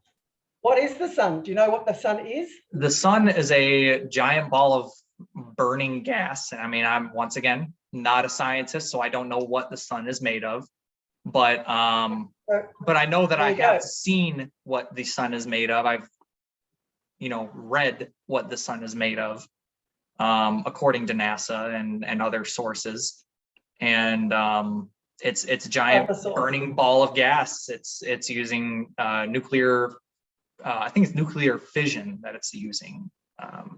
Could be wrong on that. It's a beam of plasma. Again, there's a lot to learn, but it gets. And see there again, that doesn't, the way it bows around like that, it would bow. As it gets out here, outwards. as the sun is in the furthest atmosphere, it takes over more, and the moon. Right. I mean, no, I agree with around. the southern half. I mean, that's pretty accurate to what it would look like if that was the case. But the northern, that little circular ball, based on the position of the sun, that would be lit up. That entire map would have some sort of light on it, no matter where the sun is. Well, that's where you've got to go and have a look at these things. If you're really. But I'm looking at it right now. But have you actually gone and seen a working model that goes every day that's actually with this on it, and it shows you how the actual they change? And every time it's the same thing. The sun would be shining in the other portion. It would be lighting up the entire disk. There's no way for the sun to be in the sky for it to not be lighting up every part of the earth. Unless it was like right on the edge of the ice wall or something like that. But at that point, it would be melting the ice wall. Nope. So there's a lot for you to learn there. But like pictures like this, I love. Like, why isn't the moon glowing? That's what I want to know. Well, the moon is lit up because of reflection from the sun. It takes the sun, which we cannot see at nighttime. It's on the other half of the earth, and the light is basically being picked up by the moon, and the moon is reflecting that light. And it's really easy for the moon to reflect it because there's nothing there. There's nothing on it. It's empty. So it's very reflective. So dirt is reflective. Yes. Technically, you're reflecting. Like, I can only see you because the light is reflecting off of your body, That's right. and I'm able to see yourself. So everything reflects some sort of light. Besides, there's some material that absorbs like 99.99% of it, but even then it's still reflecting some light. Okay, so what is oh, sorry. Well, this is a really good quote by Nikola Tesla. This will I don't know if you can read that. Earth is a realm. It is not a planet. It is not an object, therefore has no edge. Earth would not be easily defined as a system environment. Earth is also a machine. It is a Tesla coil. The sun and the moon are powered wirelessly with electromagnetic fields, the ether. The ether also suspends the celestial spheres in electromagnetic levitation, which I've got a video of. Electronic levitation disproves gravity because the only force needed to counter the electromagnetic force, and the stars are attached in the firmament. Interesting. I'm gonna look into that a little bit more. I didn't know about that quote. I'm definitely gonna look into that. I would be wretched if you did. This is I'm having such a good time here talking to you. It's No, me like, too. No, I hope that it isn't coming off that I'm being a dick or anything like that. You know, I got a lot of What you're questions, you know, repeating, and I want to know repeating everything. my You're whole just motto is that repeating I want to everything know as that's been many told to true you. things and as few false things as possible. And, you know, the only way to do that is to ask questions, you know, and so I'm not looking to change your mind, you know, nothing like that. there's Just none of that. questions. So I hope that you're having a good time. Everything that you've answered is what you've been told. If you listen back to this, it's I was told, a scientist said. When you actually go and look and break it down for yourself, that's when it just falls. But at the same time, where I could go is that you are looking at Google images and YouTube videos and No, this is just what I'm showing you. right. And then I could show you. you something from NASA and then you would deny it. So it's like we're kind of at a bit of a no, but NASA have been proven to be liars. Why would you believe anything that NASA says? because people spend lie. lots of money and they spend their lives. And I mean, why would they do this for some lie, you know, that doesn't benefit them? And that's what you have to get to. You have to get to the lie. And when you do, and that would be another thing is, as far as this big lie, how in the flat world would everybody on the planet, everyone, all countries, every single person come to the consensus like, okay, Earth is flat, but we're going to tell everybody that it's globe? How would, you know, there's not one scientist that has come out with a picture, you know, no one who has gone to space has come down and leaked it. No one can go to space. So you can't go to space through NASA. They're the only ones that have got rockets. There's plenty of amateur rocket ones, but they don't attach themselves to it. And that's the thing, is that like, where did I don't think we ever got an answer, but where did Felix Baumgartner jump from? If he was, you know, that high, I don't know exactly where he was. Rocket was all funded by NASA. Right. Well, and Red Bull. I mean, Red Bull kind of helped him out there, but I just, where did, like, why doesn't Felix Baumgartner, he doesn't have anything to, you know, I mean, he could say something about NASA and NASA could they can't do anything about it. He could have just came out with a lie. He thinks it's the globe too. But hardly any people, unless they look into it, know it's flat. Everyone believes it's a globe. Oh yeah, because they never go looking for what they already know. I mean, do you go looking for the nose on your face? No, because you already know it's there. Nobody's looking. And that's the thing, is that I'm not looking for the nose on my face. Being told it's a globe. I'm not looking for the nose on my No, face it's because I there. can look and see and test my nose that it is there, and it's verifiable that it's there, and I can ask you if I have a Yep. nose. I could go out and calculate the curvature of the earth using some sticks. However, I just frankly don't have time to do that. And No, but if you why, did, and why would also I did the why would I flat Earth trust this model, guy on YouTube over a guy who legitimately can show me his wallet and and show me the amount of money that they've spent, and we can actually look up their degrees and certifications and where they got the degrees and verify that they did. well, you just said there you go out with the sticks and prove it's a globe. Again, then I would say to you, and then go out in the sticks with the flat Earth measurements, and you'd prove both the same. So, But that's the whether thing is you're that I attached watched to a video the of, like I explained, I watched a video of a guy who was trying to prove flat Earth. And well, I mean, he was a globe earther, but he was looking at it from the skeptical lens, like, hey, maybe it is flat. I'm going to try to prove that it's flat using this stick experiment. And he was like, well, I mean, I came out to the exact circumference. Well, he was about, I forget what percentage he was off, but he was off by a very small margin on the exact measurement of. where was his sun? Was he still using the sun 93 million miles away? Yes.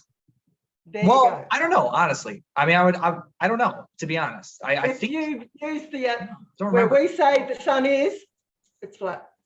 You can do, but if you go and do both those yourself, it takes 5 seconds to do. Stick, flat.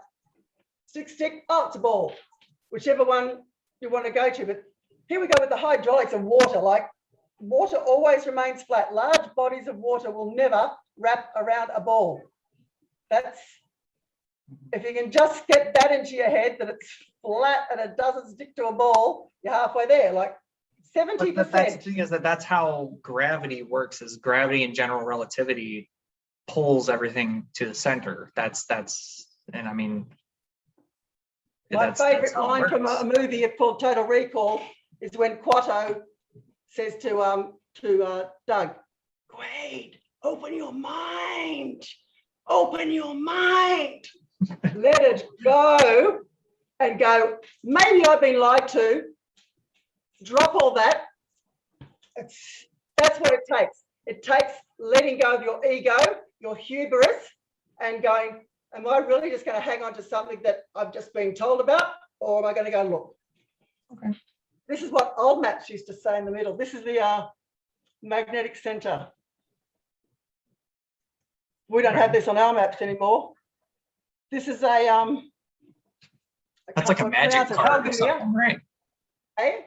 That's like a magic is, card or something, right? This is the Norse, the Viking, which I'm a Viking, I found out. Oh, that's cool. This is their the navel of the world, they call it, which is the whirlpool in the center at the North Pole. That's supposedly the only footage ever taken of it. So what? So hey, I'm sorry. Do you think that there's like a whirlpool of some sort? That's what's creating. I mean, the oceans have been here for years. What's cleaning them? They go through some sort of cleaning system. No. I mean, because the oceans are pretty dirty. I mean, I mean, we're humans are pretty crappy people, and so we, we kind of are ruining the planet. So I mean, why would there be all this garbage in the planet? If, I mean, at this point, that whirlpool should be just a whirling pool of garbage, if that were the case. But do you know how the whirlpool works? How? No. Well, this is basically saying, like, when they said the Earth is a bowl, they meant bowl, not ball. The Earth is a bowl, sounds the same. So Okay. Water is diamagic and repulsed by electromagnetic fields. Charge polarity does not matter. Water is repulsed. So there's a magnet in the center there. As you can see, it's repulsing the water. That is, on the globe model, they call that the molten core center, or whatever. We've only been down 8 miles, so we don't know. But this is basically where we live, out here in the land, and this is the North Pole in the middle. which creates the tides as it goes round in the whirlpool. Shh. So only just recently they've started saying that this is how we're told that a north and south magnetic pole look like, that the fields are like this. But in reality, this is what they're like, torus fields. And that's where we live in the middle. Okay. So do you think that, I mean, do you think that we're like on the crux of global disclosure of flat Earth? Like, do you think that anytime soon that the secret's going to come out? Oh, well, here's some big news. I mean, we're going right on topic here, love. Like you've heard of a pole reversal. Yeah. Yep. And you've heard of them finding mammoths frozen with buttercups still in their mouth. Yep. They're like, yeah, frozen kind of, yeah. Yeah, so how does a pole reversal happen? Oh, that's a question for me. Oh, sorry, Calvin. The question for you is, how does a pole reversal happen? I personally don't know. I'm no scientist, so I don't know how it works, to be completely honest. Yeah, and of course, no one does. They keep saying, the weakening of this is out there, but I mean, what they're hiding from you is the sun blows up every couple of thousand years.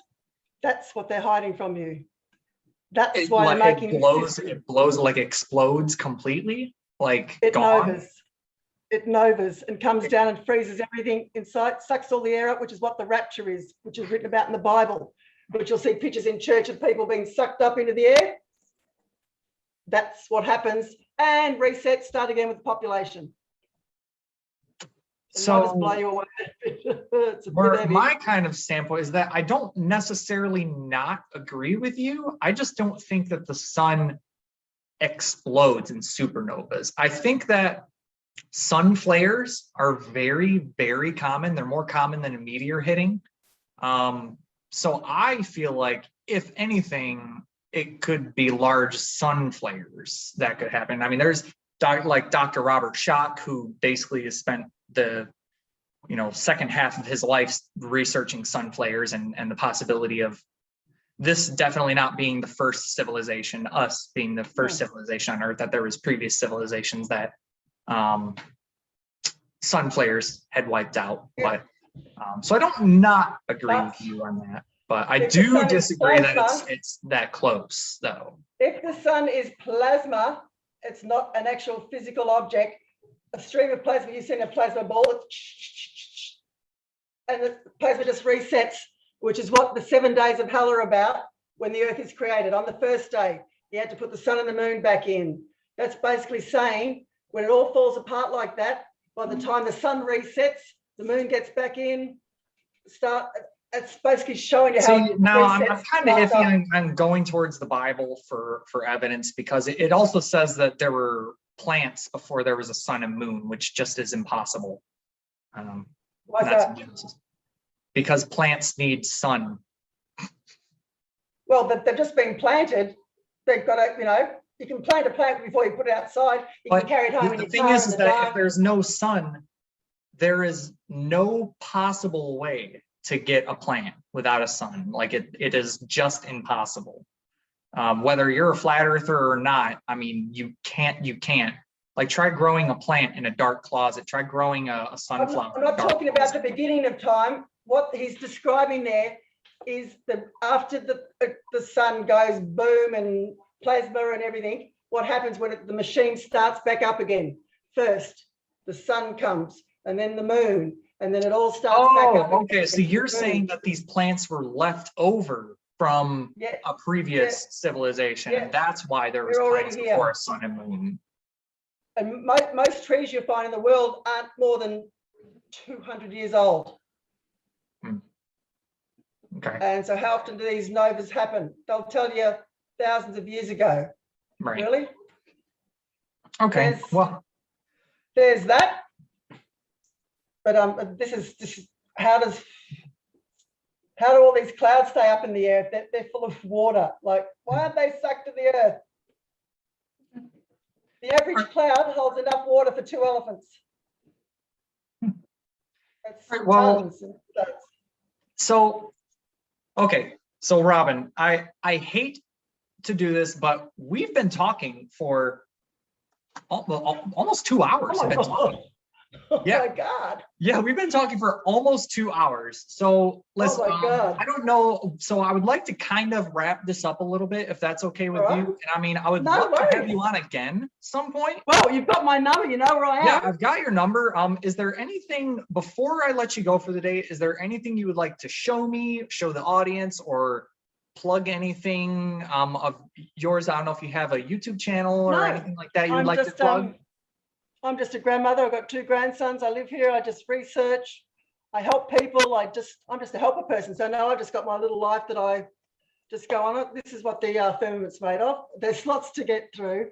Yeah. But Yeah, I mean, we definitely didn't touch on, it looks like you've got just a plethora of stuff. So what I'm going to ask have. you to do is, if you have anything specific, if you could send it to me over Instagram or Facebook.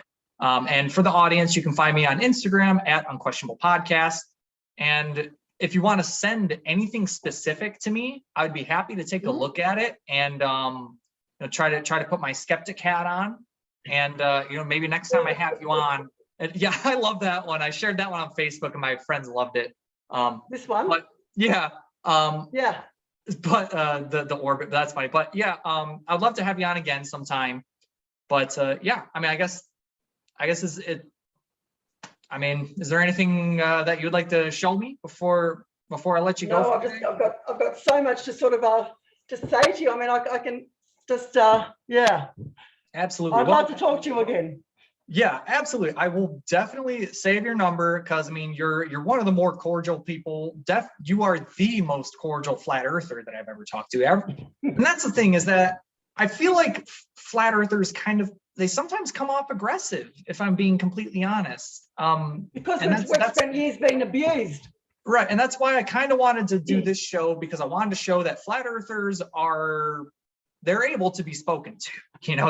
You can have a cordial conversation with a flat earther, and still, I mean, I would consider you one of my friends at this point. So yeah. Yeah. I want to know me. Yeah, for sure. So, all right, Robyn, what I'm going to do is I'm going to let you go for today, but send me anything that you would like over Facebook or Instagram. And for the audience, you can follow me on Instagram at Unquestionable Podcast. You can find me on Facebook, Unquestionable with Calvin Smith. I'm on Spotify, Castbox, Apple Podcasts, you name it, I should be there. And if I'm not, tell me, and I will make sure to put the show on that platform for you. But Robyn, for today, thank you so much for coming on the show. I really appreciate your input. This has been something I've always wanted to do, I know my stuff, and open your mind. Open your mind. All right, Robyn. Well, I hope you have a great day, and I look forward to having another conversation with you, okay? Okay, Calvin. See you again. Goodbye.